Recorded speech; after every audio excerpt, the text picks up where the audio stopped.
انتقال کر جاتے ہیں اہل سنت کے ساتھ ہمارا یہ چل رہا تھا کہ اہل سنت وہ کہتے ہیں کہ ایسی کوئی بات نہیں ہے، اپنی اپنی نمازیں پڑھی، اپنی قضا نمازیں ہمیں خود نہیں پتا تو بڑا بیٹا کس طرح کیا کرے گا، اس کے پاس اپنے نمازوں کے لیے ٹائم نہیں ہے، لیکن اس کی اپنی قضا نمازیں نہیں اتنی آج تک پوری کی تو وہ والدین کی کس طرح قضا نمازیں پوری ادا کرے گا، آپ اس بارے میں ہمیں بتائیں۔ السلام علیکم ورحمۃ اللہ۔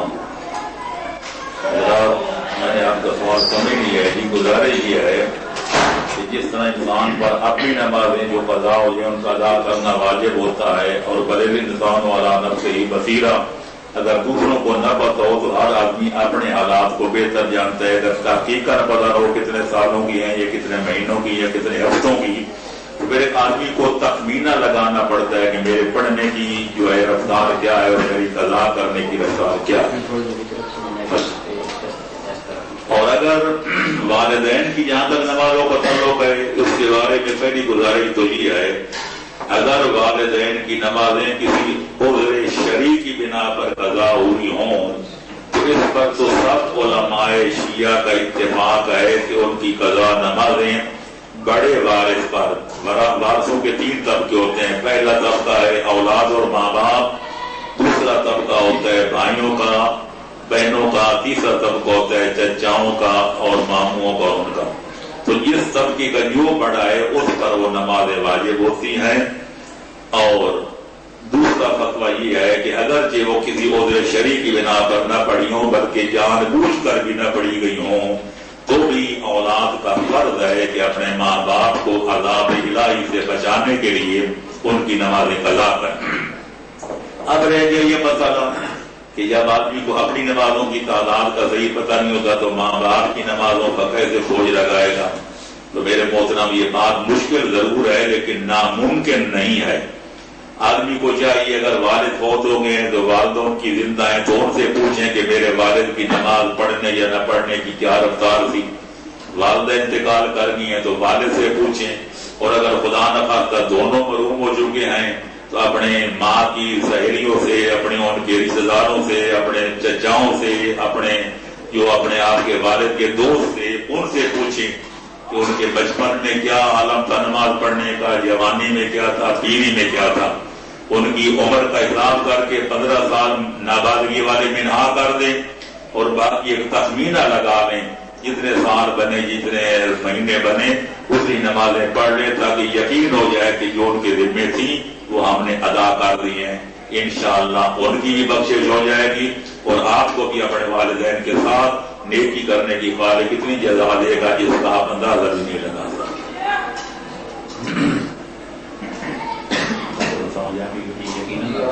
سوال تو ہے نا، بیک آپ کو دے رہے ہیں۔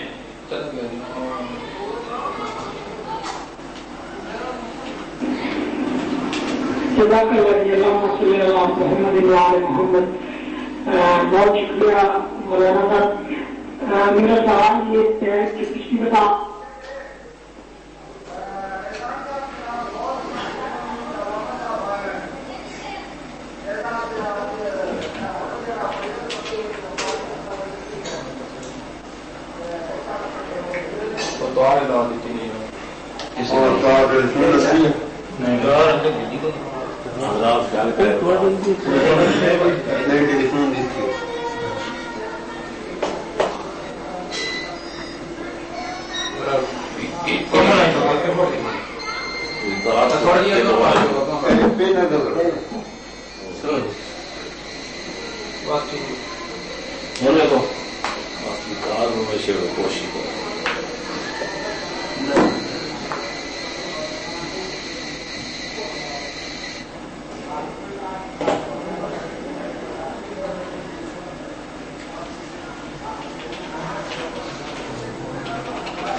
پڑھنے ہیں جو حسینی نمبر 1 ہے تو یہ ہمیں بتائیں گے کہ وہاں پہ کیا صورت حال ہے، کیونکہ ان کا لوکل بھی رابطہ ہے، انہوں نے وہ پروگرام کا اہتمام کیا ہے، تو اس طرح یہ ہماری جو ہے نا ہیلپ کریں گے. جزاک اللہ.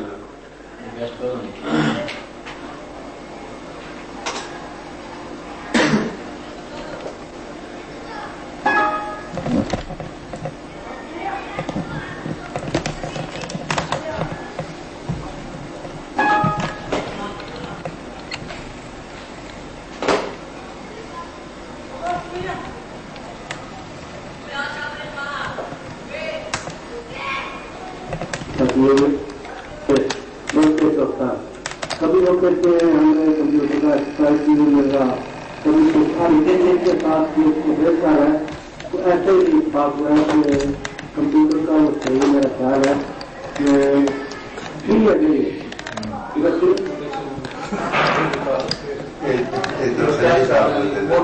عمران بھائی ہم رابطہ کرتے ہونے پہ معذرت خواہ ہیں، آپ اپنا سوال کریں، احمد صاحب تشریف رکھتے ہیں. اللہم صلی علی محمد وعلی محمد. علی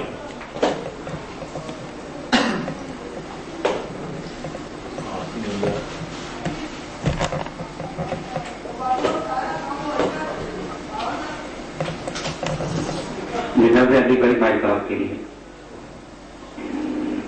بہت شکریہ. عمران بھائی میری آواز آ رہی ہے حضرت صاحب آپ کو؟ اگر آ رہی ہے تو نیچے ٹیکسٹ کو لنک دیکھیں ذرا. جی بھائی شکریہ، بہت شکریہ. میرا مولانا صاحب سے سوال ہے. مولانا صاحب آپ نے مجھے کہا تھا کہ نسل سادات جناب ہاشم سے شروع ہوئی، نسل سادات کی کیا عظمت ہے یہ سادات کو خود نہیں پتا، اس کے متعلق کچھ بتائیں. بہت شکریہ. اور یہ عظمت ہے تو کیوں ہے؟ جی السلام علیکم ورحمۃ اللہ. میرے محترم غرباً آپ اور لندن والے حوالہ دے رہے ہیں، وہاں یہ سوال ہوا تھا جی کہ سادات کی کیا تعریف ہے. تو چونکہ عام طور پر جب سادات کرام سے پوچھا جائے کہ سید کسے کہتے ہیں تو وہ کہتے ہیں جناب امیر کہ وہ اولاد جو جناب خاتون قیامت کے بطن اقدس سے پیدا ہوئے وہ سید ہیں. اس پر اشکال ہوتا ہے کہ اس طرح پھر نبی بھی سید نہیں رہتے، جناب امیر بھی خود سید نہیں رہتے، ان کی جناب امیر کی دوسری اولاد جناب عباس جو دوسری محترمات کے بطن اقدس سے ہیں وہ بھی سادات نہیں رہتے.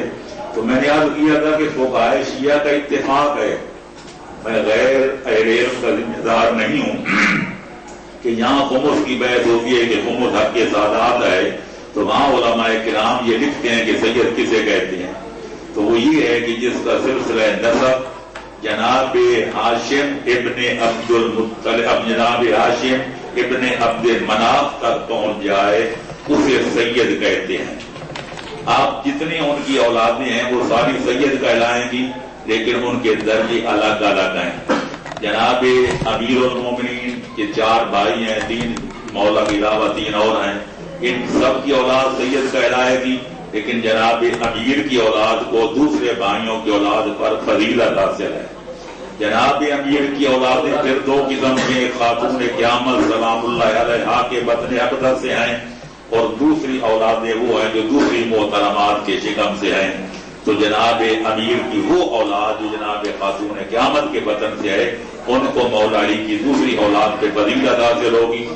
اور پھر جناب خاتون قیامت کی اولاد میں سے بھی امام حسن اور امام حسین کا مقام ہے تو سب پر فوقیت رکھتا ہے.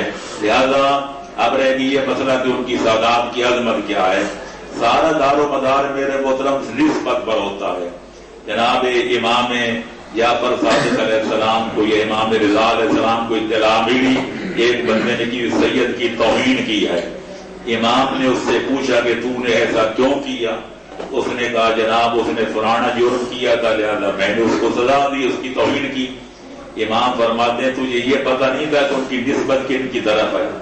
وہ آل نبی اولاد علی ہیں اور پیغمبر اکرم کا ایک فرمان ہے اکرموا اولادی الصالحین للہ والطالحین لی، میری اولاد کا احترام کرنا، اگر نیک ہوں تو اللہ کے لیے اور اگر گناہگار ہوں تو میرے لیے. آج بھی یہ سوال مجھ سے یہاں کیا گیا تھا درس قرآن میں کہ اگر قرآن تو کہتے ہیں ان اکرمکم عند اللہ اتقاکم، اللہ تو فرماتا ہے جو اللہ وہ زیادہ محترم ہے جو متقی زیادہ ہے. جنت میں وہ جائے گا جو مومن ہوگا، با کردار ہوگا۔ میں نے کہا جنت جہنم میں جانے کا سوال الگ ہے، عزت اور احترام کا سوال الگ ہے۔ آدمی کے ماں باپ گنہگار ہوں یا نیکوکار، اولاد کے لیے واجب و احترام ہوتے ہیں۔ اب ان کو جو خالق جزا دے گا یا سزا ان کے عمل کے مطابق دے گا، لہذا ہمارا بھی یہی فرض ہے کہ سادات کا احترام کریں۔ اب ان کی جزا و سزا ان کے عمل و کردار کے مطابق ہوگی۔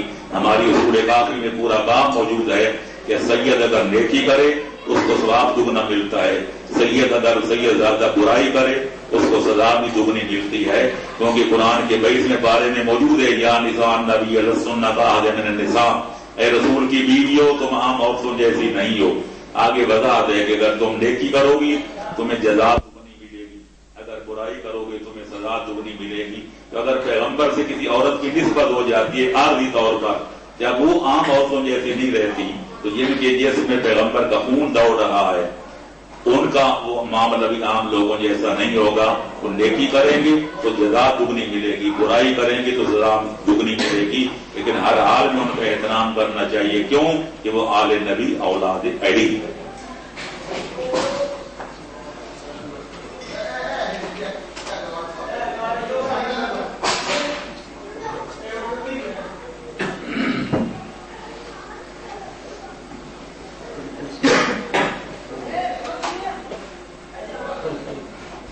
خود ہی بتائیں گے کہ ہم نے محمد کو ناراض کرائی اور ہم نے وہاں محمد کو آیات القدرہ دکھائی، تو ملتا یہ ہے کہ عالم ارواح میں محمد جو ہے اور شبیر تک کے عالم ہے، یہ آیات القدرہ کیا ہے؟ میرے محترم یہ بھائی میں آپ کے سوچ رہے ہیں یہ سوال کو آپ نے سن لیا کہ وہ یہ سوال کر رہے ہیں کہ روایت کو لکھتا ہے کہ خدا کہتا ہے کہ میں نے بڑی سخت کرائی اور وہاں آیت کبریٰ دکھائی، جب عالم عوام نے بتا رہے ہیں تو تمام عالم کی شاید کر سکتے تھے۔ اس کے بارے میں آیت اللہ علیہ صلی محمد صلی اللہ علیہ وسلم شکریہ۔ میں آپ سوال کروں۔ بسم اللہ الرحمن الرحیم۔ محترم حضرات، یہ روایت نہیں ہے بلکہ قرآن مجید کے 15ویں پارے کی پہلی آیت ہے۔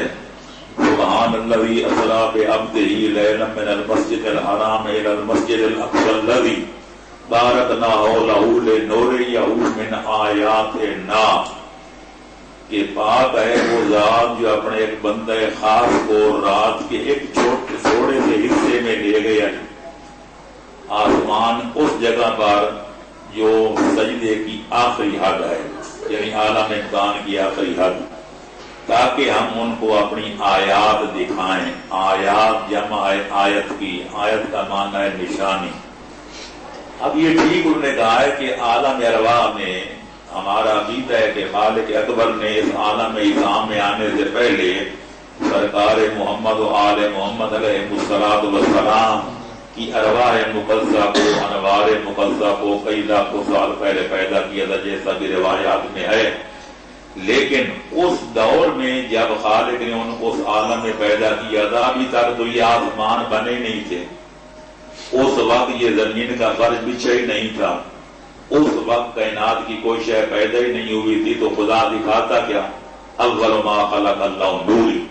لہذا جب یہ عالم اجسام میں، عالم ابدان میں، عالم آب و گل میں دار دنیا میں تشریف لائے اور رحمت للعالمین بن کر آئے، وما ارسلناک الا رحمت للعالمین، تو اب ضرورت تھی کہ عالمین کے نبی جتنا دنیا ان کے سامنے یہاں دیکھ رہے ہیں، عالم بالا بھی ان کی نبوت کے تحت میں داخل تھا، تو خداوند عالم نے چاہا کہ ان کو عالم بالا کی سیر کرائی جائے، تاکہ عالم دنیا میں آنے کے بعد اور دنیا وما فیہا کی خلقت کے بعد ان کو یہ مناظر قدرت دکھائے جائیں، تاکہ جو لوگوں سے کہیں، لوگوں کے لیے وہ غیب ہو اور پیغمبر کے لیے شہود، تاکہ اطمینان قلب کی دولت سے بھی مالا مال ہو جائیں، اور جو بات کہیں لوگوں کو اس کا ان کو اس طرح اطمینان دلائیں جس طرح آنکھوں سے دیکھی ہوئی چیز کا اطمینان دلایا جاتا ہے۔ اب رہے گی یہ بات کہ وہ کیا دکھایا، اس کے مطابق روایتیں ماشاء اللہ موجود ہیں کہ خالق کائنات نے وہاں جنت کو مفصل شکل میں دکھایا، جنتوں کے حالات دکھائے، جہنم وہ مبصر شکل میں تمثیلی شکل میں ان کے سامنے پیش کیا، اس کو دکھایا اور جہنمیوں کو مذہب اور مواقع ہوتے ہوئے دکھایا۔ بچے روایتوں میں پڑھتے ہیں میں نے فلانے کو یوں عذاب میں دیکھا، فلانے کو یوں دیکھا۔ علاوہ بری جبریل امین یا پیغمبر اکرم کی خدمت میں آتے تھے تو داعیہ قلبی کی شکل میں آتے تھے، لیکن وہاں ان کو اپنی اصلی شکل میں دیکھا۔ علاوہ بری یہ روایتیں بھی ہیں کہ خالق اکبر نے آسمانوں پر ایک فرشتے کو جناب امیر المومنین کی شکل میں پیدا کیا ہے۔ اس کی وجہ پوچھی گئی تھی تو بتایا گیا کہ زمین فرشتوں نے التجا کی تھی کہ پالنے والے زمین والے تو علی ولی کی زیارت کرتے ہیں لیکن ہم محروم ہیں، وہ خالق نے ان کی وہاں ایک شبیہ پیدا کر دی تاکہ آسمان والے شبیہ کی زیارت کر کے وہ بھی مشرف اور مایور و مصاب ہو سکیں۔ علاوہ بری اللہ بہتر جانتا ہے اس نے دکھایا کیا یا مصطفیٰ بہتر جانتے ہیں انہوں نے دیکھا کیا۔ جتنا وحی کے بارے میں اللہ نے جو وحی کی سو کی، یا وحی کرنے والا جانتا ہے یا جس کو وحی کی گئی تھی وہ جانتے ہیں۔ ہم اتنا جانتے ہیں کہ پیغمبر کو معراج جسمانی ہوئی تھی اور عالم بالا کے عجائبات قدرت ان کو بچشم انصری خود دکھائے گئے تھے۔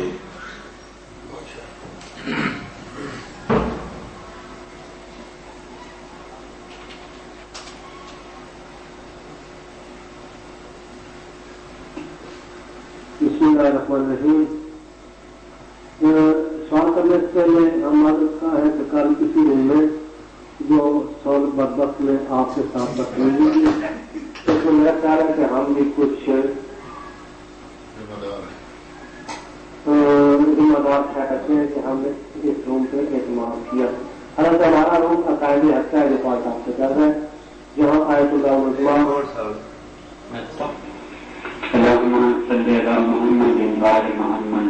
ادب علی بھائی ہے، عابد علی بھائی ایسی باتیں نہیں کرتے ہیں کہ اگر مجھے بھی جانتے اور میں ان چیزوں کو جانا اچھا نہیں سمجھتا۔ جو کل ہو رہا تھا آپ نے اس کا آغاز شروع کر دیا دے سکیں۔ Thank you very much. سونا سکتی ہوں اگر کسی کا کوئی کوشچن ہو تو بسم اللہ ہمارے کلاس کے لیے حاضر ہے۔ مولوی صاحب بھی مجھے جانتے ہیں اور قبلہ نظری صاحب بھی مجھے جانتے ہیں۔ میں آپ کو بہت زیادہ مشکور ہوں جو ایسی کنٹروورشل چیزیں نہیں شروع کی جائیں۔ میں نے کل بھی کنٹرول کرنے کی کوشش کی تھی اور آج میں فلی اویئر ہوں، میں چیز کو کنٹرول کر کے رکھوں گا۔ قبلہ میری طرف سے یارہویں مدد میرا بھی ایک پروفیسر کویشچن ہے جو آج کل بہت زیادہ کنٹروورشل ہوا ہے۔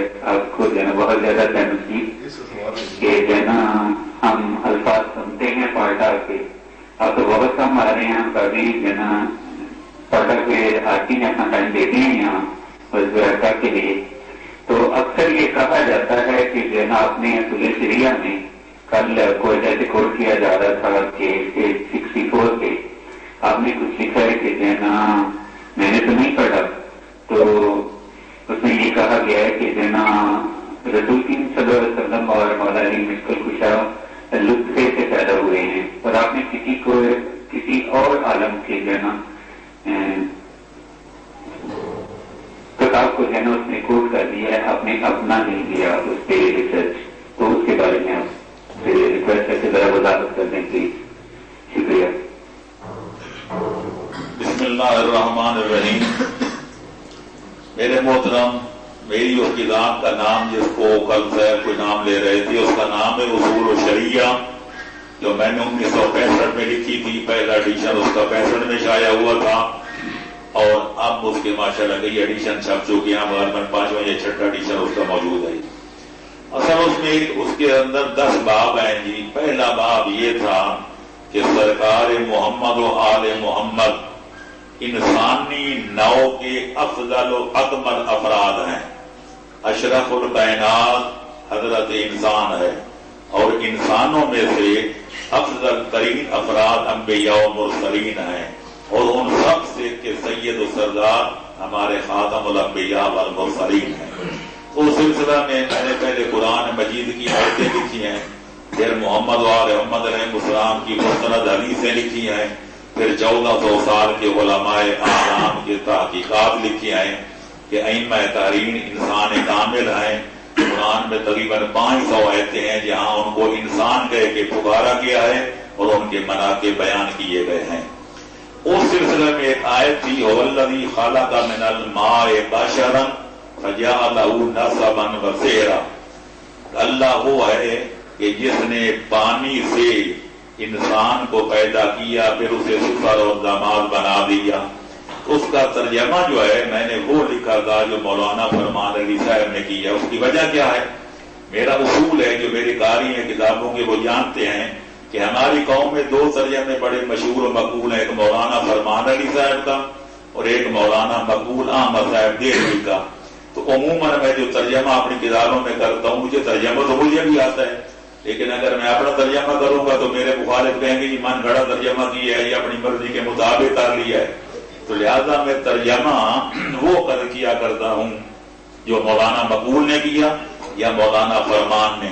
بلکہ آپ حیران ہوں گے کہ میں نے کاتب کے پاس یہ مولانا فرمان جی کا ترجمہ رکھا ہوا تھا کہ میں ایپ کا نمبر دے گا کتاب میں، آپ اس ترجمے کو دیکھ کر لکھ لینا۔ انہوں نے لکھ لیا، انہوں نے پانی کے بریکٹ میں لکھ دیا منی۔ اب اس کے بعد جو لوگوں نے شور مچایا یہ ہے وہ ہے، تو میں نے کہا پہلی بات تو یہ ہے کہ میں تو ناقل ہوں، مولانا فرمان علی کے ترجمے میں اگر یہ بریکٹ نہیں ہے تو پھر تو میں ذمہ دار ہوں کہ میں نے پڑھایا، اور اگر مولانا کا ہے تو پھر اعتراض اور پہ کرو۔ جس پر لکھنؤ کے مجتہدین کی تقریریں لکھی ہوئی ہیں کہ اگر قرآن اردو میں نازل ہوتا تو مولانا فرمان علی صاحب کے ترجمے کی شکل میں ہوتا، لیکن چونکہ لوگوں نے اعتراض کیا تو زیادہ نہیں تھی، اگلے ایڈیشن میں میں نے وہ ترجمہ بدل کے اس کی جگہ مولانا مقبول احمد دہلوی کا ترجمہ نقل کر دیا جس میں یہ لفظ نہیں ہے۔ تو چاہیے تو یہ تھا محترم کہتے جناب ہمارا اعتراض ختم ہو گیا چونکہ ترجمہ بدل گیا، لیکن وہ پہلے ایڈیشن کو آپ بھی لے رہے ہیں جبکہ دوسرے تیسرے میں ترجمہ بدل چکا ہے، اس میں لفظ منی نہیں ہے۔ یہ باقی رہے گی یہ بات میرے محترم، اس کی وضاحت میں نے کر دی۔ اگلی بات یہ ہے کہ اب کسی شہر کی کوئی حد ہوتی ہے۔ لفظ لطفہ جو ہے قرآن میں 3 لفظ ہیں۔ خالق الانسان، خالق نے انسان کو پیدا کیا من ماء مہین، ایک حقیر پانی سے۔ ایک جگہ ہے کہ خالق من منی یمنا، اللہ نے انسان کو پیدا کیا اور منی سے جو ماؤں کے رحموں میں ڈالی جاتی ہے۔ تیسری جگہ لفظ ہے قرآن میں لفظ لطفہ، سورہ دہر کے اندر ہے کہ سبحان الذی انا خلقنا الانسان من نطفۃ امشاج نبتلیہ فجعلناہ سمیعا بصیرا۔ سورہ دہر سارے جانتے ہیں کہ آل محمد کا قصیدہ ہے اور وہ یہیں سے شروع ہوتی ہے، هل اتى علی الانسان حین من الدہر لم یکن شیئا مذکورا انا خلقنا الانسان من نطفۃ امشاج، ملے جلے نطفے سے انسان کو پیدا کیا اور اس کو سمیع و بصیر بنایا۔ ایک علاوہ بری میں کیا کروں، میں اس میں نہیں گھسنا چاہتا، لیکن ہماری کتابیں بھری پڑی ہیں، میرے مخالفوں نے بھی اقرار کیا ہے، اصول کافی میں پورا باب موجود ہے، بصائر الدرجات میں پورا باب موجود ہے کہ امام اور نبی کا لطفہ عام لوگوں کے لطفوں کی طرح نہیں ہوتا۔ ہم عام لوگ کوئی حرام کھاتے ہیں، کوئی حلال کھاتے ہیں، کوئی نجس کھاتے ہیں، کوئی پاک کھاتے ہیں، جن سے ان کا قوام بنتا ہے۔ معصوم کے بارے میں کہ خالق نے عرش معلیٰ کے نیچے خاص قسم کا پانی پیدا کیا ہے جس کا ذائقہ شہد سے زیادہ میٹھا ہے، گھی سے زیادہ نرم ہے، دودھ سے زیادہ چٹا ہے اور برف سے زیادہ ٹھنڈا ہے۔ اس کا پیالہ خالق اکبر ہونے والے نبی و امام کے والد کی خدمت میں پیش کرتا ہے فرشتے کے ذریعے، وہ اس کو پیتے ہیں، اور من ذالک یکون لطفۃ الامام، اس عرش مشروب عرشی سے امام عالی مقام ہونے والے کا لطفہ منعقد ہوتا ہے۔ تو لفظ لطفہ جب قرآن میں ہے اور سورہ دہر میں جو آل محمد کا قصیدہ ہے، تو اگر یہ لفظ لطفہ کہیں یا جو کہیں، ان کے بارے میں یہ بھی ہے کہ وہ لطفہ نجس نہیں ہوتا، وہ ایک پاک و پاکیزہ ہوتا ہے۔ یہاں بھی لفظ موجود ہے، بہار کی 7ویں جلد میں کئی روایتیں ہیں۔ تو لہذا اب یہ ان کو لم یلد ولم یولد نہ قرار دیں، ایک نظام قدرت ہے۔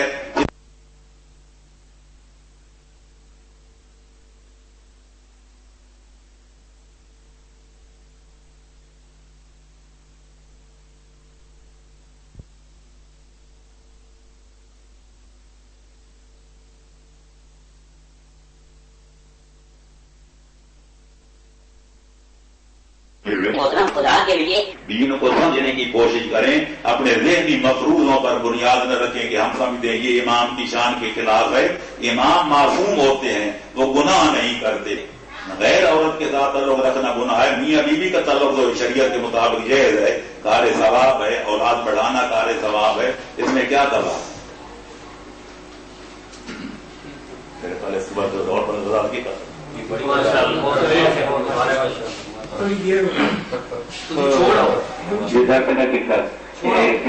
سے جو ہے نا یہ وضاحت کر دوں کہ جو ہے نا یہ کوشچنس ہماری پبلک میں جو ہمارے مومنین ہیں نا پارٹ آف کے آنے والے، وہ ایسے سارے کوشچنس، بہت سارے کوشچنس اپنے رومس میں ڈسکس کرتے رہتے ہیں، اور ہم لوگ ڈفرینٹ رومس میں جاتے ہیں، تو اس لیے میں یہ کوشچن کر رہا ہوں۔ میں چاہ رہا ہوں کہ جو ہمارے مومنین اس وقت روم میں بیٹھے ہوئے ہیں وہ آپ سے یہ چیزیں سیکھ کے جائیں اور کم از کم اپنے ذہن میں کلیئر کرتے جائیں کہ آپ ان کے بارے میں کیا خیال رکھتے ہیں۔ تو اسی ابھی میں نے سب سے ریکویسٹ کروں گا جناب علی بھائی، آپ بھی ہیں، عبد علی بھائی میں نے دوبارہ آپ کو ڈر دیا ہے، تو ایک چیز کو آپ مائنڈ کیجیے گا، اگر آپ کو کوشچن کرنا ہے تو آپ اپنا ہاتھ کھڑا کریں، مائک آپ کے لیے حاضر ہے، لیکن مائک کی جمپ نہیں کریے گا، بہت مہربانی سے۔ جب کوشچن کرنے کے لیے میں آپ سے بات کروا دوں کہ آپ کوشچن کرنا چاہیں گے تو آپ کا مائک آپ کے لیے حاضر ہے۔ قبلہ دوسرا کوشچن میں ساتھ میں اگر اجازت دیں تو میں کروں کہ آپ کے بارے میں یہ کہا جاتا ہے کہ جو نا آپ نادیہ علی کے بارے میں آپ کے جو نا کیا جنرل ریسرچ ہے، آپ اس کے بارے میں کیا یقین رکھتے ہیں؟ نادیہ علی کے بارے میں بہت اچھے اور اس کے بعد جناب علی بھائی آپ کوشچن کریں گے۔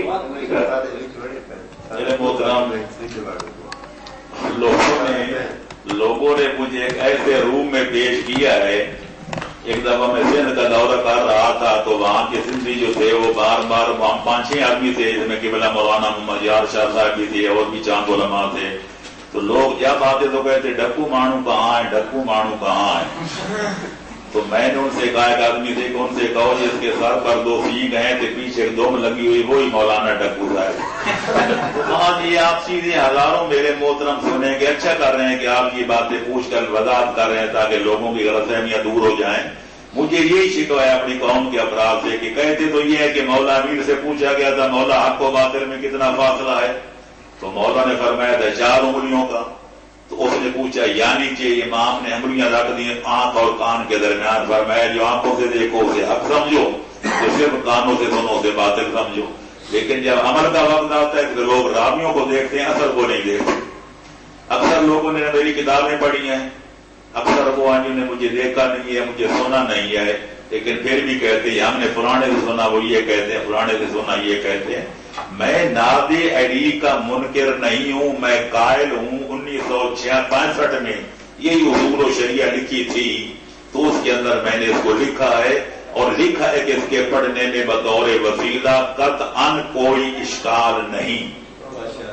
البتہ یہ جو بات میں نے کی تھی وہ ایک تحقیقی چیز ہے اہل علم کے لیے۔ آپ بڑی آج کا دور ماشاءاللہ ساری دنیا سمیٹ کے گھر کی طرح بن چکی ہے، آپ ایران رابطہ کر سکتے ہیں، عراق کر سکتے ہیں، مراجع نظام سے کر سکتے ہیں۔ میں نے یہ لکھا تھا کہ اس کے بارے میں مجھے کوئی صحیح و سند روایت نہیں ملی 4 معصومین میں سے، نہ پیغمبر سے، نہ علی اور اولاد علی علیہ السلام سے۔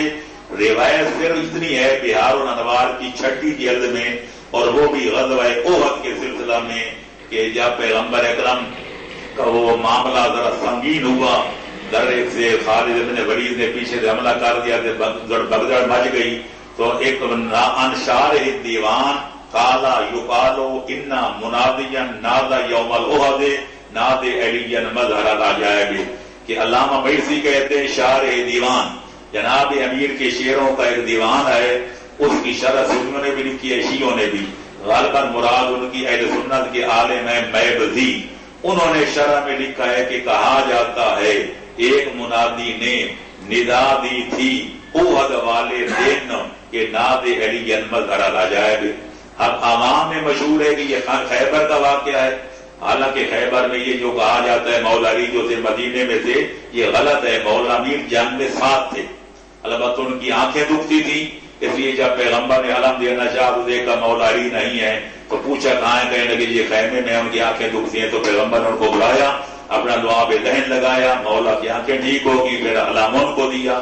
سوائے جنگ حنین کے جو لڑی نہیں گئی تھی، باقی ہر جنگ میں حیدر قرار شریک نظر آتے ہیں، علم بردار نظر آتے ہیں، اور ہر اسلامی غزوے کے فاتح اعظم نظر آتے ہیں. لہذا جنگ عہد کے متعلق ہے، اس میں یہی میں نے کہا کہ علامہ کہتے ہیں کہ شعر دیوان سے منقول ہے. وہ کہتے ہیں کہا جاتا ہے ایک منادی نے ندا دی تھی احد والے دن کہ ناد علی مظہر العجائب. اصل میں ایک مصرع تھا کہ امام جعفر صادق علیہ السلام کے دور میں سید اسماعیل ہمجری نے، جو آل محمد ایک مداح شاعر گزرا ہے، شیخ عباس قمی نے اپنی کتاب الکناز الالقاب میں لکھا ہے، جن کی مفاتیح الجنان مشہور ہے.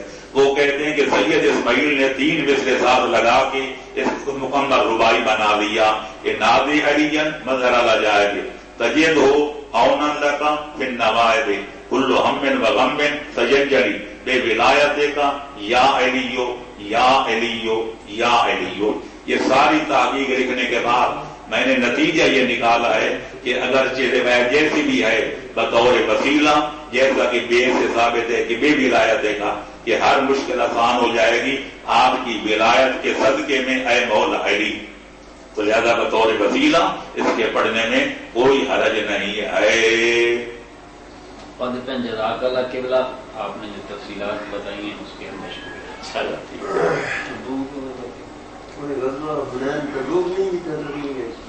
میں ہونا نا کاش کی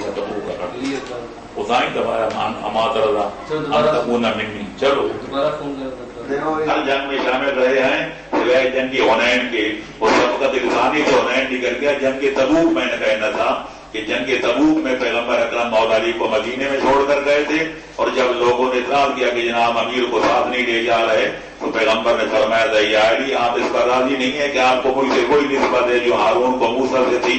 جب حضرت موسیٰ کو دور پہ گئے تھے تو ہارون بھائی کو اپنی قوم میں چھوڑ کر گئے تھے، اس لیے میں آپ کو اپنا نائب بنا کے جا رہا ہوں. تو یہ جنگ تبوک ہے جس میں مولا امیر شامل نہیں ہوئے تھے، اور وہ جنگ تبوک سے لڑی بھی نہیں گئی تھی، وہ لشکر واپس خالی آ گیا تھا. جنگ حنین کی جگہ جنگ تبوک نوٹ کروا لیں. شکریہ، خدا حافظ. ٹھیک ہو گیا. اگر عابد علی بھائی 5 سیکنڈ کے لیے نہیں آتے ہمارے کی بات 5 لے لیجیے.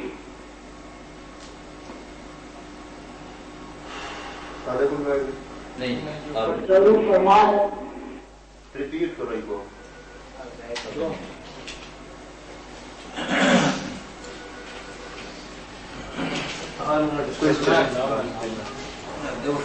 سوال دوبارہ پر مبنی ہے. حقیقت کو دیکھا جائے تو حقیقت اور ہے، عوام کے اندر جو چیز مشہور ہوتی ہے وہ اور ہے.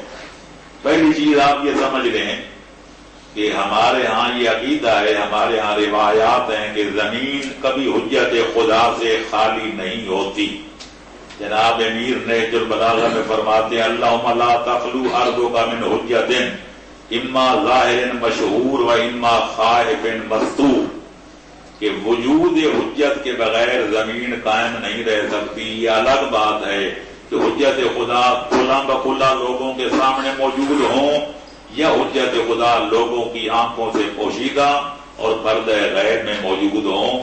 ان کا زمین پہ رہنا ضروری ہے. حاضر اور غیب کی یہاں بات نہیں ہے. لہذا یہ تو پہلی بات تو یہ نوٹ کر لیں کہ یہ جو ہمارا عقیدہ ہے کہ زمین حجت خدا سے خالی نہیں ہوتی. الحجت قبل الخلق و مع الخلق و بعد الخلق. حضرت آدم پہلے تھے، اولاد بعد میں پیدا ہوئی، پھر جناب آدم سے لے کر آج تک برابر حجت خدا کا سلسلہ جاری ہے، کبھی نبی کی شکل میں، کبھی نبی کے وسیع کی شکل میں، اور آخر میں جب قیامت آئے گی تو سب سے آخر میں حجت خدا کی وفات ہوگی، کیونکہ ایک بندہ بھی حجت خدا کے بغیر زندہ نہیں رہ سکتا. لہذا اس کے لیے غائب یا حاضر ہونا الگ موضوع ہے، زمین پر حجت خدا کو ہونا چاہیے. مسئلہ ختم. دوسرا مسئلہ عام ایک جو عوامی نظریہ ہے کہ معصوم امام ہر جگہ حاضر ناظر ہوتے ہیں، تو میں یاد کروں گا کہ ہر جگہ ہر وقت ہر لمحہ ہر لحظہ حاضر ہونا یہ خالق اکبر کی صفت ہے جس میں کوئی اس کا شریک نہیں. اس لیے کہ خدا جسم و جسمانیات سے منزہ ہے، لیکن جو شے جسم رکھتی ہے خواہ وہ نورانی ہو، انسانی ہو، جناتی ہو، جسم دار چیز ایک وقت میں ایک جگہ ہوتی ہے۔ پیغمبر اکرم جب مکے میں تھے تو مدینے میں نہیں تھے، جب مدینے میں آئے تو پھر مکے میں نہیں تھے۔ مولا علی جب شب ہجرت پیغمبر کے بستر پر تھے تو غار میں نہیں تھے، جب پھر واپس مدینے آئے تو بستر پہ نہیں تھے۔ یہ بات ایک مسلم ہے۔ جبریل جب وحی لاتے تھے آسمان پہ نہیں ہوتے تھے، زمین پہ ہوتے تھے، جب واپس جاتے تھے تو پھر زمین پہ نہیں ہوتے تھے۔ پیغمبر معراج پہ گئے تھے تو زمین پہ نہیں تھے، جب واپس آئے تو آسمان پہ نہیں تھے۔ لہذا ہم کہتے ہیں امام زمانہ موجود ہیں لیکن وہ غائب ہیں ہماری آنکھوں سے۔ جب خالق اکبر کا اذن ہوگا تو وہ ظہور فرمائیں گے، لوگوں کے سامنے آ جائیں گے اور زمین کو عدل و انصاف سے یوں بھر دیں گے جس طرح پہلے ظلم و جور سے بھر چکی ہوگی۔ ہم دعا کرتے ہیں کہ خالق اکبر اس مہدی دوران کو جلد لائے تاکہ ہمارے غموں کا خاتمہ ہو جائے۔ دنیا کو اس مہدی برحق کی ضرورت وہ جس کی نگاہ زلزلہ عالم افکار، یا ہم یوں بھی کہہ سکتے ہیں کبھی ہے حقیقت منتظر نظر آ لباس مجاز میں کہ ہزاروں سیدھے تڑپ رہے ہیں میری جبین نیاز۔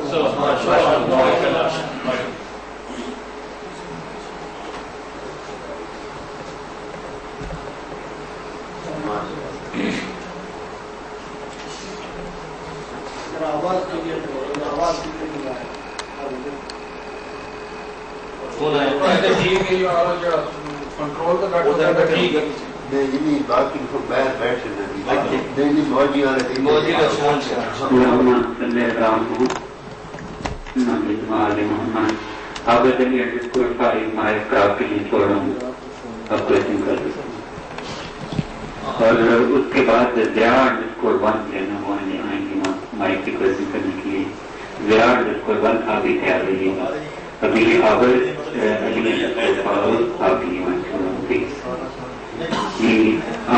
علی اسکول آپ میری آواز آپ تک پہنچ رہی ہے؟ آبر علی میری آواز آپ تک پہنچ رہی ہے میرے بھائی؟ یہ ٹیکسٹ میں آپ لکھتے ہیں اگر میری آواز سن رہے ہیں تو۔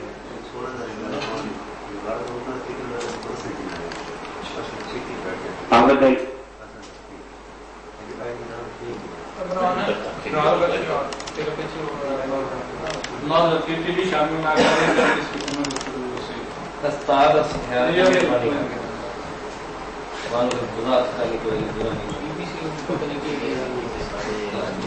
تو پلیز ٹیکسٹ میں کنفرم کر دیں۔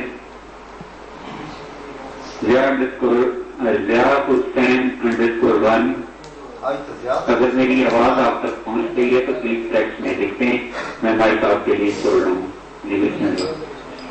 کی وجہ سے نظر کام کی وجہ سے جی جزاک اللہ۔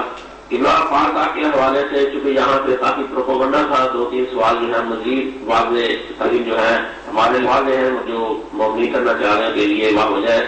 یہ آپ نے نازل الحق فرما دی کہ جو ہے وہ بطور جو ہے غیر ہے، حقیقت کے لیے آپ کے صحیح مطالعہ اور پاکیزہ ہے۔ یہ ہے کہ سائداقے والے نے جو آپ طرف مسئلہ گیا کہ خود ہے وہ رائے علی کی طرح کوئی یہاں قوانین و شریعہ میں، تو ذرا اس کی وضاحت فرما دیں کہ کیا آپ نے کوئی رائل فیملی کے الفاظ استعمال کیے ہیں؟ جی جزاک اللہ۔ جی میرے بھائی کوشچن کیا گیا ہے آپ کو جو ہے نا ملائی بند کے گانے کوشچن کیا ہے، آپ کی بات سے کہیں کہ ہم اس کو آنسر کریں، اگر آواز نہیں پہنچی تو ملائی کا آپ نے دوبارہ مائک پہ آئیں تو کوشچن اپنا ریپیٹ کر دیں۔ جی بسم اللہ الرحمن الرحیم، السلام علیکم۔ شکریہ عمران بھائی، الحجت 14 بھائی آپ مائک چھوڑ آپ مائک پکڑیں تو جزاک اللہ۔ جی قبلہ دوبارہ میری طرف مرد کر دیں۔ قبلہ سوال یہ ہے کہ آپ کی طرف منہ کیا گیا کہ بھائی آپ نے جو ہے تعداد رائل فیملی کی طرح کون سے جو ہے اس قسم کی بات جو ہے تنظیم جو ہے اعتراض کرتے ہیں رویل فیملی کا احترام ان کے لیے ہوتا ہے، رائل فیملی کو اسی طرح کون سے جو ہے اصول کے لیے بنا دی فیملی ہے تو لگا اس قسم کے اعتراض کروا دیں۔ جزاک۔ وعلیکم السلام ورحمۃ اللہ وبرکاتہ۔ میرے محترم کے دوستوں مجھے نہ تلاشا کیے لوگ اور کس دن ہمارے سر پہ نہ آرے چلا کیے، لا تقربوا الصلاۃ پر عمل کیا جائے تو پھر پورے قرآن پر اعتراض ہو سکتے ہیں. جی خدا فرماتا ہے کہ نماز کے قریب مت جاؤ. یہ بھی لوگ کہہ سکتے ہیں کہ یہودیت قرآن سے ثابت ہے. قرآن کی فلاں آیت میں لکھا ہے کہ عزیر ابن اللہ، عزیر اللہ کا بیٹا ہے. عیسائی بھی کہہ سکتے ہیں کہ ہمارا مذہب قرآن سے ثابت ہے، فلانے پارے میں فلانی صورت میں لکھا ہے المسیح ابن اللہ، عیسیٰ اللہ کا بیٹا ہے. اس کا جواب یہ ہے کہ اس کا سیاق و سباق دیکھا جائے. قال الذین کفروا، وہ لوگ جو کافر ہیں وہ کہتے ہیں کہ عیسیٰ اللہ کا بیٹا ہے، وہ جو کافر ہیں وہ کہتے ہیں عزیر اللہ کا بیٹا ہے. تو میں نے بھی خمس کے بارے میں پورا مطالعہ لکھا تھا، زکوٰۃ و خمس کے بارے میں. وہ معاشیات کا ایک مسئلہ ہے کہ آج کل جو ہے وہ مستحق زیادہ ہیں تھے، لیکن ہمارے مذہب شیعہ میں زکوٰۃ میں چھوٹ بہت زیادہ ہے کہ فلانی چائے پہ نہیں، نوٹوں پہ نہیں، گندوں ابجوار پہ نہیں، باجرے پہ نہیں، کپاس پہ نہیں، کمان پہ نہیں. یہاں لینے والے زیادہ ہیں، وہاں چھوٹ زیادہ ہے، زیادہ پیسے تھوڑے بنتے ہیں زکوٰۃ کے. یہاں لینے والے سادات کرام تھوڑے ہیں، وہاں ہر چیز کا 5واں حصہ ہے. اس مطالعہ میں نے لکھا تھا لمبا چوڑا، اس میں لفظ کہا گیا تھا کہ سادات کرام جو رائل فیملی ہیں یعنی شاہی خاندان ہے. مجھے سمجھ نہیں آتی، آپ تو وہاں ممالک کے مغربی ممالک میں بیٹھے ہیں، آیا سادات شاہ نہیں ہے؟ آیا یہ شاہی خاندان کا فرد نہیں ہے؟ چھوٹے سے لے کر بڑے تک ہر سید کے نام کے ساتھ شاہ لکھا جاتا ہے. مستورات کے ساتھ شہزادی یسرف، شہزادہ یسرف، شہزادہ کونین، شہزادہ علی اصغر، شہزادہ علی اکبر، شہزادہ ابوالفضل عباس. تو میں نے سادات کرام کو اگر لکھا ہے شاہی خاندان تو معترض مجھے بتائیں کہ پہلے ان کو میں کیا لکھتا. کسی نیچ قوم کا فرد کہتا تو پھر یہ ناراض ہو جاتے، ہم شاہی ہیں، ہم شاہ ہیں، ہمیں گداؤں سے ملا دیا. تو جب شاہ کو شاہ کہا جائے، اگر وہ ناراض ہو جائے تو فقل باللہ کیف اعتذر، پھر آپ ہی مجھے فرمائیں کہ میں اس کے بارے میں کیا کہہ سکتا ہوں. یہ کوئی میں نے خمس کو ٹیکس نہیں کہا، خمس کو میں عبادت سمجھتا ہوں. میری کتابیں موجود ہیں، خلاصۃ الاحکام موجود ہے، قوانین الشریعت موجود ہے، ان میں باب الخمس موجود ہے کہ میں نے یہاں تک لکھا ہے کہ سادات کرام کا یہ حق ہے جو ایک دن بھی کھائے گا وہ جہنم کی آگ اپنے پیٹ میں بھرے گا. تو لہذا سادات باہر کیف شاہ ہیں.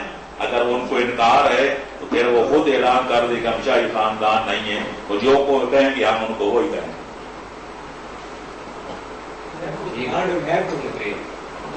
بسم اللہ الرحمن.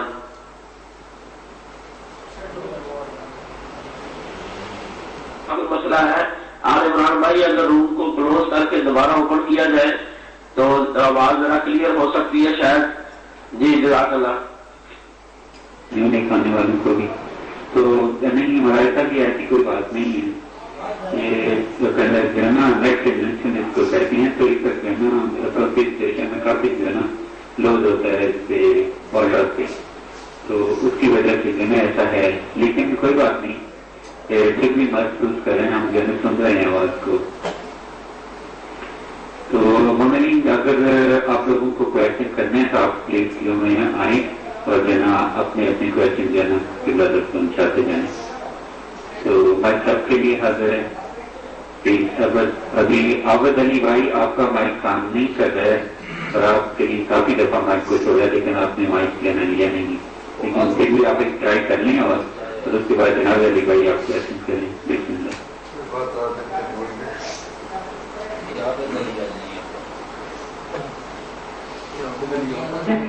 مولانا صاحب زکوٰۃ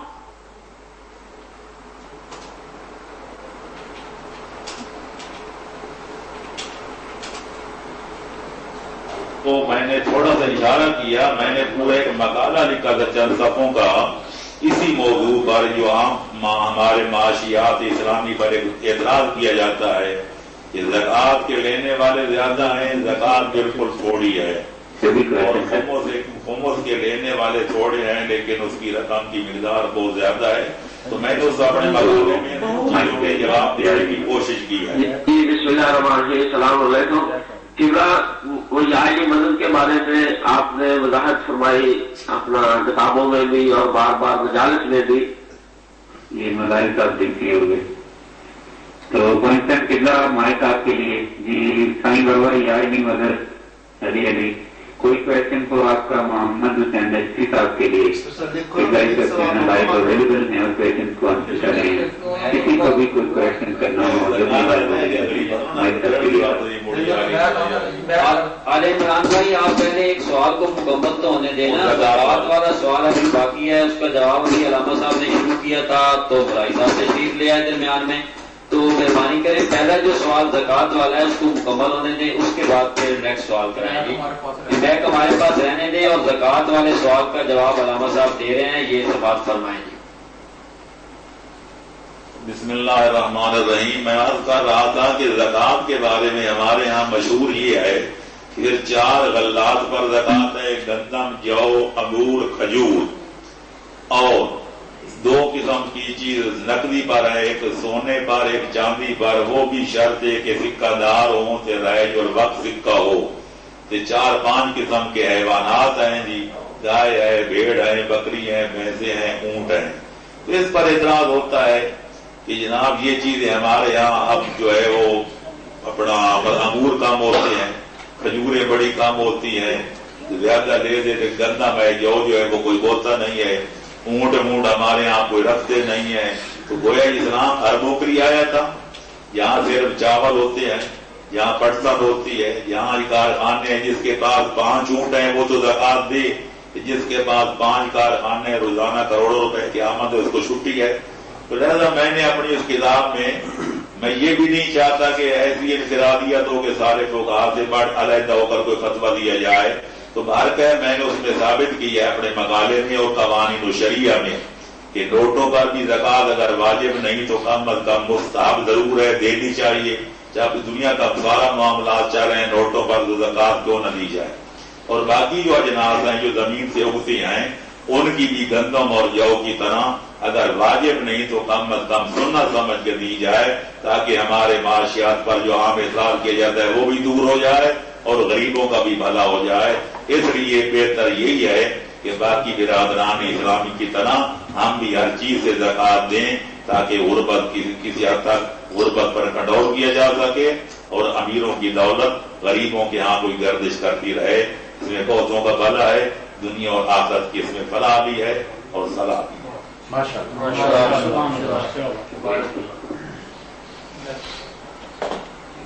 جاری مدد کے بارے میں جیسا کہ آپ جو ہے تقریر اور تحریر میں وضاحت فرما چکے ہیں, مگر یہاں لوگ پھر بھی کوئی نہ کوئی اعتراض کرتے ہیں کہ جب کہتے ہیں ہم جاری کی مدد تو اس سے مراد کیا مولا موجود ہوتے ہیں, کہنا جائز ہے یا نہیں؟ ویسے تو یاہی مدد کہنا جائز ہے, مطلب عام طور پر یہاں پالٹاک کے روحوں میں آتے ہیں لوگ یاہی مدد لکھتے ہیں, ہم تحفہ یاہی مدد لکھتے ہیں. تو ذرا اس کی وضاحت فرما دیں کہ کیا کوئی یاہی مدد کا مقصد یہ ہوتا ہے کہ مولا ہماری یہ آواز سنتے ہیں یا ان تک پہنچتی ہے, جیسے ہم بھیجتے ہیں معصوم پر درود و سلام ان تک پہنچتا ہے.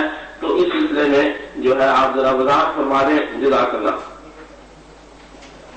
جی میرے محترم, ہم وضاحتیں کرتے تھک گئے ہیں, سمجھنے والے پھر بھی نہیں سمجھے, نہیں سمجھنا چاہتے وہ پھر بھی نہیں سمجھتے. یار اب نہ وہ سمجھے ہیں نہ سمجھیں گے کہ میری بات دے اور دل ان کو جو نہ دے مجھ کو زبان. اور میرے محترم پہلی بات تو یہ ہے کہ سارے علماء اعلام یاری مدد کا یہ جملہ جو ہے یہ ہمارے پاکستان کے پنجاب کے صوبے میں ہے یا صوبہ سندھ میں ہے, اور آپ لوگ بھی وہاں بیٹھ کے یہ جملہ کہہ رہے ہیں تو اپنے ملک کی اثرات کے تحت, ورنہ نہ عراق میں ہے, نہ ایران میں ہے, نہ ہندوستان میں ہے, نہ کسی اور ملک میں ہے.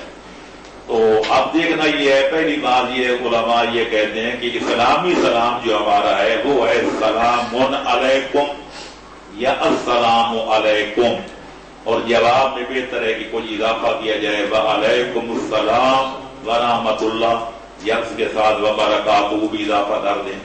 لہذا ایک بات تو یہ ہے کہ جاری مدد کے جملے کو اسلامی سلام کا مقام نہیں بنانا چاہیے, جیسا کہ سندھ کے بعض علاقوں میں ہے کہ وہ السلام علیکم نہیں کہتے, سلام علیکم وعلیکم السلام نہیں کہتے. پنجابی میں لیں گے یاری مدد یا پیر مولا علی مدد, علماء ایک تو یہ اصلاح کرتے ہیں اسلامی سلام کو ترک نہیں کرنا چاہیے، اس کے بعد اگر جی چاہے تو یہ فکرہ کہہ سکتے ہیں۔ نمبر 2، ادھر ہم قرآن میں یہ بھی پڑھتے ہیں، ہم پر اعتراض ہوتا ہے کہ ایاک نعبد و ایاک نستعین، کہ ہم اے اللہ ہم تیری ہی عبادت کرتے ہیں، تجھ ہی سے مدد مانگتے ہیں۔ ادھر پھر ہم کہتے ہیں یا علی مدد۔ اس کا جواب یہ ہے کہ اللہ کی مدد اور مولا علی کی مدد میں بڑا فرق ہے۔ اللہ کی مدد ہے اللہ ہونے کے اعتبار سے، خالق کون و مکان ہونے کے اعتبار سے، معبود اور الہ ہونے کے اعتبار سے، مرکز کون و مکان ہونے کے اعتبار سے۔ علی ولی کی مدد ہے وسیلہ ہونے کے اعتبار سے، لہذا اللہ کی مدد اور ہے، علی ولی کی مدد اور ہے۔ لہذا اللہ کی مدد یہ ہے کہ وہ اولاد دیتا ہے، علی ولی اور ائمہ تحریر کی مدد یہ ہے کہ ہمارے وسیلہ ہیں، وہ سفارش کرتے ہیں تو خالق ان کی سفارش کو رد نہیں کرتا۔ اللہ کی مدد یہ ہے کہ بیماروں کو لباس صحت عطا فرماتا ہے، علی اور اولاد علی کی مدد یہ ہے کہ وہ صحت دلواتے ہیں خدا کی بارگاہ میں سفارش کر کے۔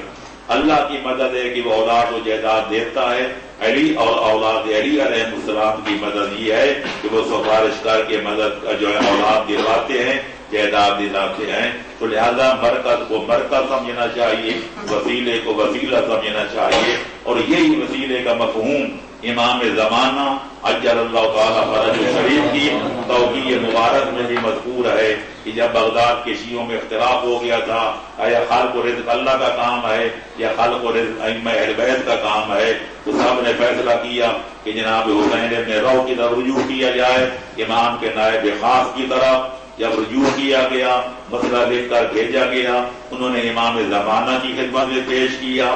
امام کی جو توقیر صادر ہوئی اس کے الفاظ یہ ہیں، بسم اللہ الرحمن الرحیم، ان اللہ خلق الاجسام وقسم الارزاق لانه ليس بجسم ولا حول في جسم وهو السميع البصير واما الائمه فيسالونه فيخلق ويسالونه فيرزق ایجابا لمسالتهم واعظاما لشانهم۔ فرمایا خالق کے جسم و جسمانیات بھی اللہ ہے، کائنات کا روزی رضا بھی اللہ ہے، کیونکہ اللہ نہ کوئی جسم رکھتا ہے نہ جسم کے اندر حلول کرتا ہے، وہ سمیع بھی ہے، وہ بصیر بھی ہے۔ فرمایا جہاں تک ائمہ اہل بیت کا تعلق ہے، فرمایا سفارش ہم کرتے ہیں، رزق اللہ دیتا ہے، سفارش ہم کرتے ہیں، اولاد اللہ دیتا ہے۔ ہمارا مقام اتنا بلند ہے کہ جب کسی بندے کی سفارش کر دیں اللہ ہماری سفارش کو رد نہیں کرتا۔ اور اگر آدمی بریکیوں میں جائے تو یہاں لفظ یا جو ہے وہ بالکل ایک بے جا لفظ ہے، ایک جملہ ایسا ہے کہ اس کا پورا جملہ بھی نہیں ہے کہ یا علی مدد کر یا نہ کر۔ مخاطب ہمارا ایک بندہ ہوتا ہے جس کا نام پتلی، کسی کا نام غلام علی ہے، کسی کا نام غلام حسین ہے، اس وقت مولا تو مخاطب ہی نہیں ہوتے، مخاطب ہمارا وہ بندہ ہے، تو اس کو کہنا یوں چاہیے علی علیہ السلام مدد یا حضرت علی علیہ السلام مدد۔ لیکن باہر کے جملہ غلط ہے یا صحیح ہے، جملہ ناقص ہے یا مکمل ہے، ہم ان باریکیوں میں نہیں پڑھتے۔ بطور وسیلہ یا علی مدد کہنے میں کوئی اشکال نہیں ہے، لیکن یہ مد نظر رکھنا چاہیے کہ اللہ کی مدد اور ہے، علی ولی کی مدد اور ہے۔ اگر کوئی یہ سمجھ کے کہتے ہیں کہ اللہ نے ہر شہر کے حوالے کر دی ہے، یہ مفوضہ ہے، یہ شیخی ہے، اس کا مذہب شیعہ سے پھر کوئی تعلق نہیں۔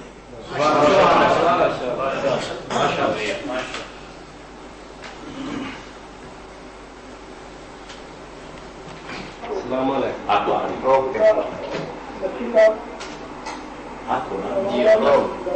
اچھا جو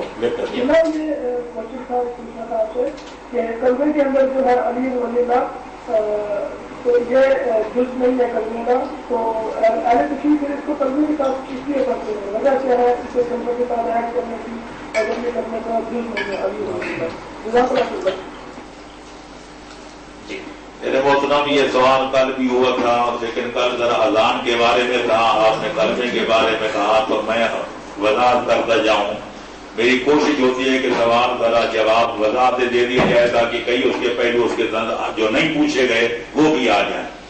تو ایک ہے علی ولی اللہ کلمے میں، ایک ہے علی ولی اللہ اذان میں، ایک ہے علی ولی اللہ نماز کے تشہد میں۔ اب تو قوم ہماری بہت آگے نکل گئی ہے، کہ وہ تشہد بھی پڑھنے لگ گیا، اور جو نہیں پڑھتا اس کے خلاف فتوے دیے جاتے ہیں.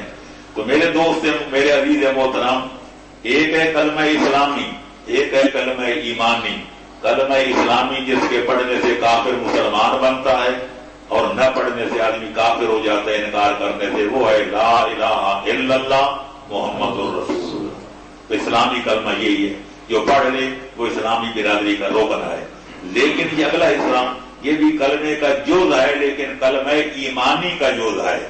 علی ولی اللہ، جو پڑھے گا وہ مومن ہے، مذہب شیعہ کا رکن ہے، ایمانی برادری کا رکن ہے. نہیں پڑھے گا تو اسے خارج سمجھا جائے گا. جہاں تک اذان کا تعلق ہے، سارے علماء متفق ہیں، سب کی توضیحات اور ان کی فقہی کتابیں رسالے موجود ہیں کہ یہ جزء اذان نہیں ہے. یعنی جو اذان خالق نے بنائی تھی، پیغمبر نے دلوائی تھی اور آل محمد نے بعد میں اپنے اپنے دور میں دی، اس میں یہ فکرہ شامل نہیں تھا.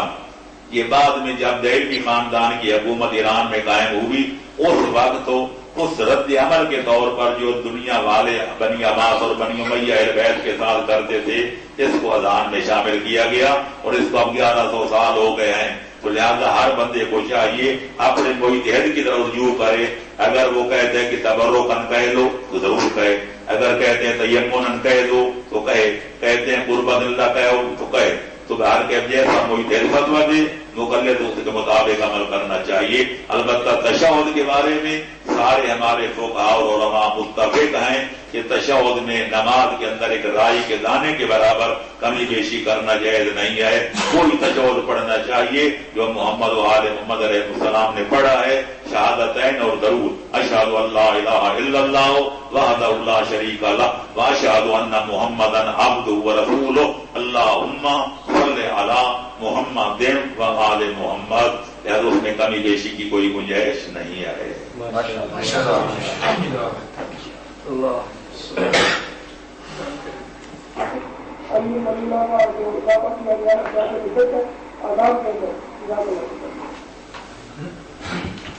بسم اللہ الرحمن الرحیم. میں نے اپنی کسی کتاب میں نہ لفظ بدعت کہا ہے، نہ لفظ حرام کہا ہے، اور نہ اس کو مبتدع اذان کہا ہے. میں نے یہی کہا ہے کہ علماء، میں نے صرف وضاحت کر دی ہے کہ جب سارے علماء کہتے ہیں کہ جزء اذان نہیں ہے تو پھر میں نے اس کا کھوج لگایا، اور یہی سید میر اپنا آغا سید باقر شہید صدر کی بھی یہی رائے تھی، جسے تیجانی نے بھی اپنی کتاب میں نقل کیا ہے کہ میں نے ان سے پوچھا تھا نشف اشرف میں کہ یہ کب سے اضافہ ہوا، تو انہوں نے کہا دہلوی خاندان کے دور میں ہوا، اور یہ رد عمل تھا بنی امیہ کے ضرور کا کہ وہ اہل بیت پر سب و شتم کرتے تھے. جب ہماری قوم کو ساتھ لینے کا موقع ملا، انہیں اذان اور اقامت میں بھی خدا اور رسول اور ان کے ساتھ شامل کر دیا. تو لہذا میں نے یہی کہا ہے کہ یہ بعد میں اس کو اضافہ کیا گیا، لہذا جزء اذان نہیں ہے. اب رہے کہ یہ بات کہنا چاہیے یا نہیں، نہ میں لفظ اس کو بدعت کا استعمال کرتا ہوں، نہ میں اس کے لیے حرام کا لفظ استعمال کرتا ہوں، مولا کے احترام میں سے نہ اس کو مبتدع کہتا ہوں، بلکہ میں نے اپنی کتاب اصلاح الرسوم میں لکھا ہے کہ ہر بندے کو چاہیے اپنے مرجع تقلید کی طرف رجوع کرے اور جو وہ کہے اس پر عمل کرے. اسی میں آدمی کی نجات ہے. آواز کون گئی ان لوگ کیوں؟ سوال ہے نا وہ لکھ دے لو. بسم اللہ الرحمن الرحیم. بسم اللہ الرحمن الرحیم. میرے محترم، میں نے جو کہا ہے وہ اور بات ہے، آپ جو فرما رہے ہیں وہ اور بات ہے. وہ جو عمل ہوتا ہے اس کا تعلق فروع دین سے ہوتا ہے. ایک آدمی صحیح العقیدہ ہے، سید ہے، حسبی نسبی سید ہے، عقیدہ اس کا صحیح ہے، اپنے باپ دادے کو مانتا ہے، ان کے تعلیمات کو مانتا ہے، عقائد اس کے ٹھیک ہے، عملی طور پر کوئی کمزوریاں ہیں تو یہ احترام اس کے بارے میں ہے. لیکن اگر کسی آدمی سید کہلانے والے کا عقیدہ ہی خراب ہو جائے، جن کی وجہ سے ہم اس کا احترام کرتے تھے، جب خود ان کا وہ کلمہ چھوڑ دے، جب بھی چھوڑ دے، جب ان کا مذہب چھوڑ دے، تو پھر اس کا مقام پسرے نوح والا ہوتا ہے کہ جناب نوح نے کہا تھا پالنے والے نبنی من اہلی، کہ میرا بیٹا میرے اہل میں سے ہے، تو خالق نے فرمایا تھا انہ لیس من اہلک، وہ تیرے اہل میں سے نہیں ہے، انہ عمل غیر صالح۔ تو لہذا میں نے یہ جو پوری مکمل بحث اپنی اثر و فوائد میں کی ہے عزت عظمت سادات کی، وہاں میں نے یہ لکھا ہے کہ اگر سید کہلانے والے کا عقیدہ ختم ہو جائے، عقیدہ کی بجائے صحیح عقیدے کی جگہ بد عقیدتی آ جائے، اپنے باپ دادے کا مسلک چھوڑ دے، وہ کسی احترام کے قابل نہیں رہتا۔ احترام اس وقت تک ہے جب تک سید بھی ہے، ایمان بھی ہے، عملی کمزوریاں ہوں تو پھر لائق احترام ہے۔ ٹھیک ہے نا، اس پہ فرق پڑتا ہے۔ تو بچپن کی طرح ہمارے صاحب کے لیے گزارش کر رہا ہوں۔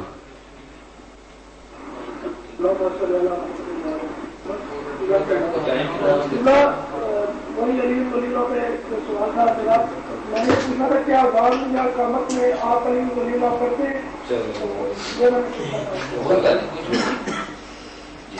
بسم اللہ الرحمن الرحیم۔ میرے محترم، مجھے لگی لپٹی بات کرنے کی عادت نہیں ہے کہ تاکہ بات کر کے آدمی کہے جناب شیخ کا نقش قدم یوں بھی ہے اور وہ بھی ہے۔ میں کھلے لفظوں میں کہوں گا، میں وہی اذان و اقامت کہتا ہوں جو پیغمبر اکرم کہتے تھے، جو علی ولی سے لے کر مہدی دوران اپنی غیبت کبریٰ تک کہتے تھے، یا دوسرے لفظوں میں وہ یوں کہہ دوں کہ میں وہی اذان و اقامت کہتا ہوں جو 14 معصوم علیہ الصلاۃ والسلام کہتے تھے۔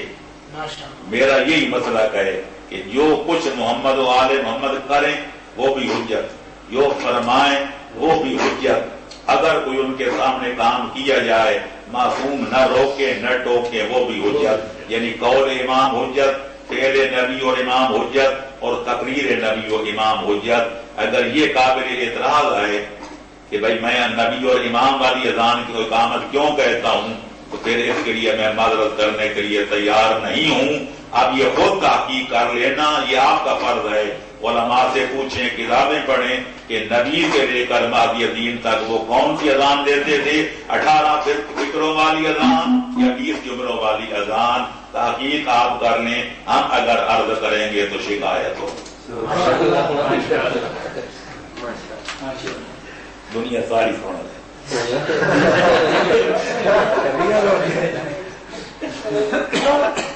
یہ تھا کہ ہمارے بھی باقی مستقین اکرام ہیں یا پچھلے کئی سال سے وہ مستقین اکرام ہمارے یہاں بہت بڑے بڑے نام ہیں، تو کیا ان میں سے بھی کوئی ایسا مستقل گزرا ہے کہ جو علی ولی اذان اور اقامت میں نہ کرتا ہو؟ تو آپ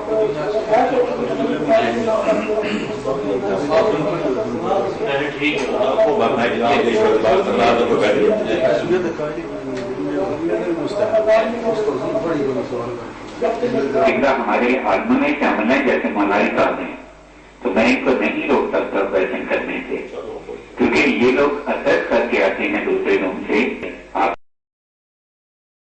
نا، تو جب تک ان کا کویشچن ختم نہیں ہوتا میں کسی اور کو جانا مائک پہ نہیں لا سکتا۔ جب تک وہ مجھے کہہ دیں گے کہ جانا میرا ہے آپ جانا مائک ختم، مجھے جانا نہیں کویشچن کرنا ہے، تو پھر میں دوسرے آدمی کو جانا ادا کروں گا۔ تو یہ جنا پنجن کی آپ اپنا کویشچن جنا پلیز کر دیں، تو جنا اس کے بعد جنا یہ لاسٹ کویشچن پنجن کی میں مائک آپ کے لیے چھوڑ رہا ہوں، اور یہ لاسٹ کویشچن ان کا آپ آنسر کر دیں، اس کے بعد جناب لے آئیں گے مائک پہ۔ اور یہ لاسٹ کویشچن ان کا آپ آنسر کر دیں، اس کے بعد جناب لے آئیں گے مائک پہ۔ نہیں بھائی کوئی بات نہیں ہے، وہ چاہیے تو مجھے کہ میں بات کر رہا ہوں، حقیقت کوئی بات نہیں ہے، میں بہت احساس کرتا ہوں اس بات کا، اور یہ ہو جائے گا بہت معلوم کے ساتھ اگر آپ کی خدمت کے اوپر کوئی معلومات ہو جائے دلی کرے کپڑ بھی کوئی بحث کا کوئی فیصلہ نہیں ہے، بہت ساری باتیں جو ہے مولا علی کا اعلان فرمایا، وہاں پہ کہتے ہیں کہ بلال حبشی نے یہ اذان دی اور پہلی دفعہ انہوں نے یہ کہا اشہد ان امیر المومنین،